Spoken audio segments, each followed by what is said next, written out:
بسم اللہ الرحمن الرحیم۔ السلام علیکم۔ کمان سے نکلا ہوا تیر اور زبان سے نکلی ہوئی بات کبھی واپس نہیں آ سکتے۔ پرندے اپنے پاؤں کے باعث جال میں پھنستے ہیں اور انسان اپنی زبان کی وجہ سے۔ زندگی ایک طویل سفر ہے جس کی منزل قبر ہے۔ علم سے محبت اور استاد کی عزت کے بغیر کچھ حاصل نہیں ہوتا۔ انسان پہاڑ سے گر کر کھڑا ہو سکتا ہے، لیکن کسی کی نظروں سے گر کر دوبارہ پہلے والا مقام حاصل نہیں کر پاتا۔ شریف کی پہچان یہ ہے کہ جب اس کا مقابلہ کمزور سے پڑتا ہے تو وہ اپنے آپ کو پیچھے ہٹا لیتا ہے۔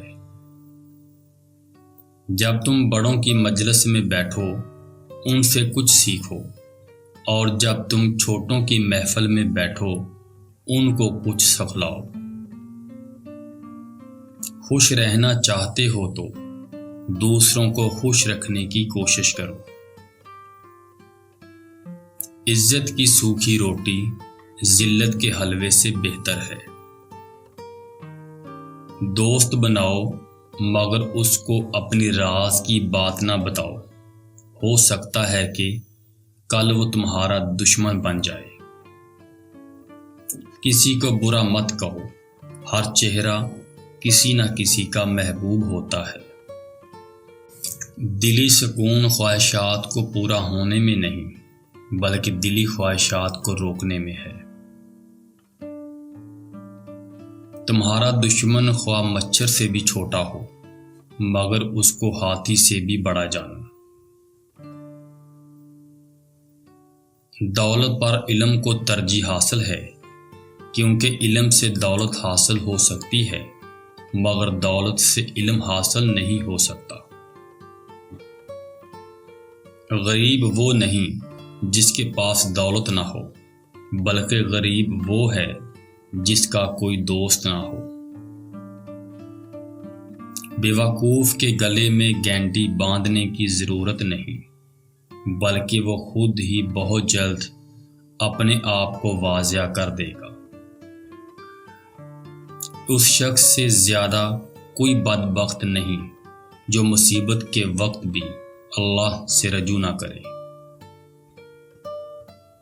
عقل مند سوچ کر بولتا ہے اور بیوقوف بول کر سوچتا ہے۔ غیر تعلیم یافتہ ہی بیوقوف نہیں ہوتے بلکہ وہ تعلیم یافتہ بھی بیوقوف ہوتے ہیں جو علم کی صحیح استعمال کرنا نہیں جانتے۔ دنیا میں ذلت کی بہت سی صورتیں ہیں، لیکن ان میں ذلت قرض سب سے زیادہ سخت ہے۔ اپنے دل کی حالت کبھی نہ گرنے دو، لوگ تو گرے ہوئے مکان کی اینٹیں بھی اٹھا لے جاتے ہیں۔ کفر کے بعد سب سے بڑا گناہ ماں کی نافرمانی کرنا ہے۔ انسان کا سب سے بڑا دشمن اس کا اپنا پیٹ ہے۔ انسان تب تک مکمل نہیں ہوتا جب تک علم کی دوستی سے بہرہ ور نہ ہو۔